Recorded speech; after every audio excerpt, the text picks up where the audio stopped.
Hey guys, I hope you're all doing well out there today. So I know it's been a minute, as the kids would say, since I've uploaded any lesson content content videos. But I've been really busy. I've just finished off a big recording project, and I've just been gigging here, there, and everywhere as well. So haven't really had the time. But now I have summer. We're right in the mix of it. I have some more time for you and for you guys, and I will be breaking down some more lesson stuff. So if you do like what I do, before I get on with the lick, please subscribe to my channel by hitting the subscribe button below. Please give it a thumbs up and a like, and write a comment. If you have any questions at all, please don't be afraid to ask them. Anything about harmony, guitars, gear, anything at all, please write and I will respond. So this lick, let me switch over to a bit of a lighter gain tone. So this lick is in the key of E minor, okay, E minor 7, and it involves a mixture between the Dorian scale, the melodic minor scale, and some chromaticism thrown in. And of course it has some legato and some hybrid picking as well. So it's a nice little line to get your teeth into. I've only just come up with it today, this morning in fact, so I'm still getting it under my teeth, under my skin at the moment too. So let me break down what the scales are first. So the Dorian scale, I will be using intervals here, guys. So if you're not sure about that, maybe go and have a look at what intervals are first. I won't explain it in this video, but I will be talking intervals because I think it's important to break down the actual line with, in that way. It's easier for you to understand the language. So the Dorian scale would be a go-to scale that you would use over this minor 7 chord.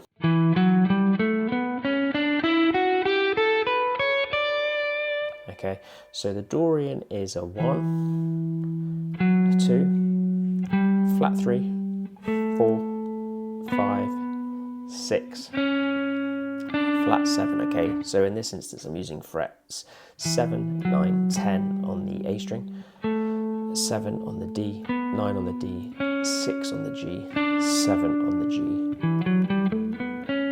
and then you're just repeating that. Now, the melodic minor differs with the 7. Instead of it being a flat 7, we raise it back to its natural 7. So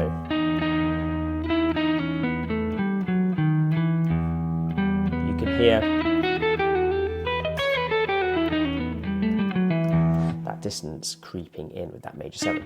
So I'm mixing those two scales together, plus some chromaticism thrown in, and it just works quite nicely. So the lick slow, I'll stop going on now. The lick in slow is this.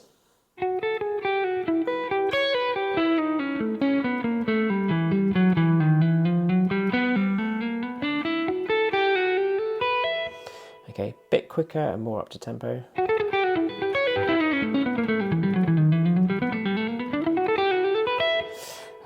Again, I'm playing on a low gain kind of breakup tone. I advise you to do this as well. It just gives you more control over the lick itself, and just in general when you practice playing some low gain. Important to play with the high gain so you can control the distortion as well, but I think when learning stuff, to really get it under your skin, to get the timing of it, the lower gain kind of breakup tone helps a lot better. So the lick starts on the 7th fret in the B string, which against the E is my 2nd or my 9th. I then pick the 7 and then the 10, which is my 4th, and then I descend back to that 2nd. Okay, so it's and then 9, which I pick actually, and then to 8, and then I pull off from that 8 back to the 7. So it's a chromatic descending line back to that 9th basically. So it's 7, 10, 9, 8, pull off back to 7. So that's the 9th, 4th, 3rd, flat through 3rd, pull off. That's the intervals there. So you have. I then pick the root, okay, which is the 3rd fret on the G string, and then I hybrid pick. So it's on my right hand with my middle finger on the 7th fret on the high E. Okay, so that is it, pretty much up to full speed. I then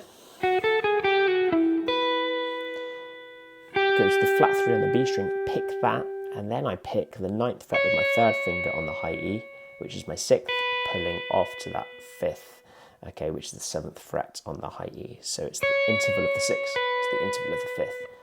9, fret 9 to fret 7 on the high E. So it's... I then pick the flat 3 on the B string, and then pick, so that's the 8th fret on the B string, the flat 3, and then I pick the root again, which is the 9th fret G string, slides down to that major 7, which is the 8th fret, and then pull off to the 6th fret. So this is where the melodic minor has come in there to play. So all together up to there. So if I drone out the ESX so you can hear it, you can hear it there with that dissonance, slight dissonance on the major 7th. So I then pick the D string on the 7th fret with my middle finger. So this is my 4th. Hybrid pick that 6th fret on the G string, which is my 6th. And then I hit 9 on the D, 8, 7, pull off to 5. So it's...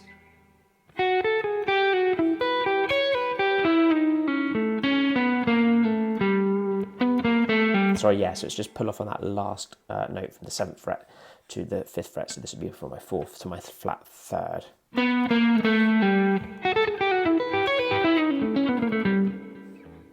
I just picked it, I think. Maybe not. No, pull off. Yeah, it is pull off. So yeah, I'm still getting it under my muscle memory as well, guys. So to break it down nice and slowly is good reinforcement for me too. So from the top.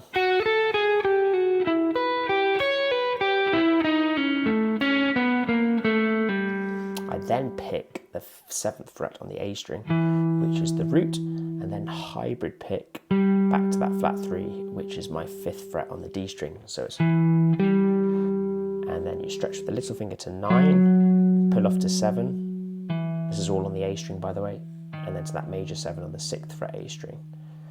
So it's... So from the top, quickly.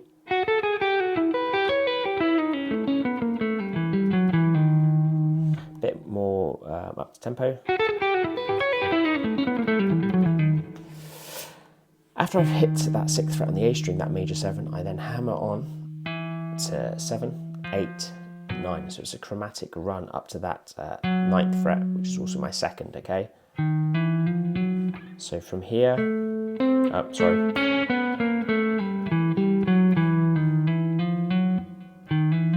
the top.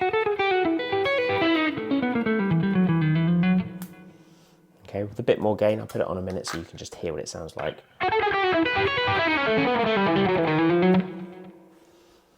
Okay, then back.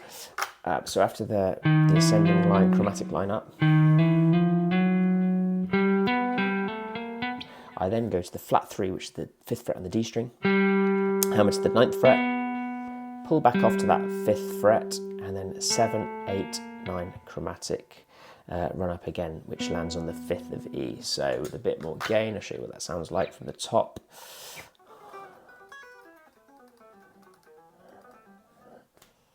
Okay, now let me just play it with the music up to there.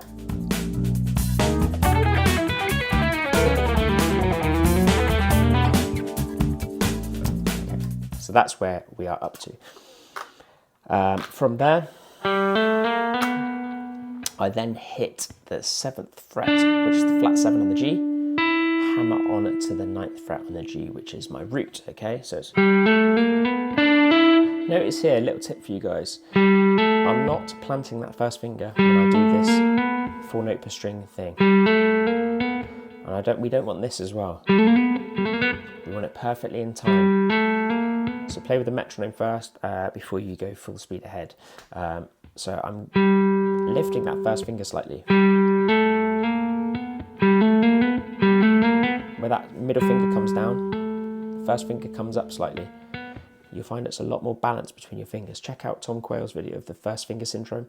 I will post it below actually. It's a really, really good video to get your fingers really nice and balanced when we're playing this like kind of legato style. So far.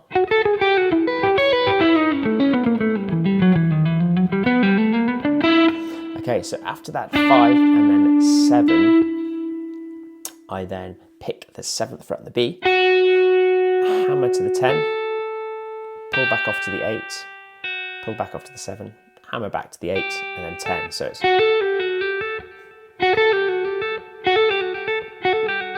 Okay, so this would be my 9th, my 4th, pull back off to the flat 3, 9th, flat 3, 4th.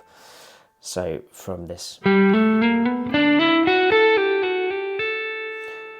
last line, we go to the high E string, which is the 5th, and then we're going to hammer on to the root to finish. This is a bit of a big stretch. That's 7th fret to the 12th fret on the high E. So all together from the top.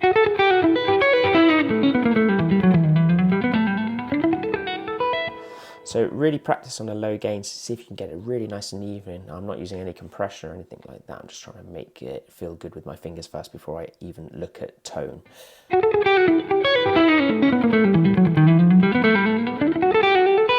Okay, so again with the music with a bit more gain. So 1, 2.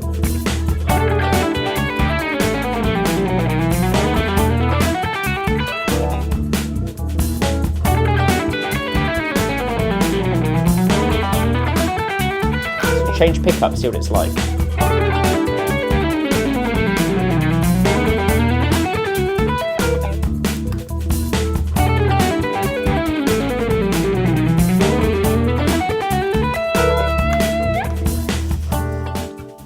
So yeah, there you go, guys. Nice little lick to get your teeth into. Again, please subscribe to my channel by hitting the subscribe button below. Please check out my other videos as well. There's a lot of stuff like this on my channel. And yeah, I will see you in the next one. I'll be doing another one probably tomorrow. So yeah, see you then.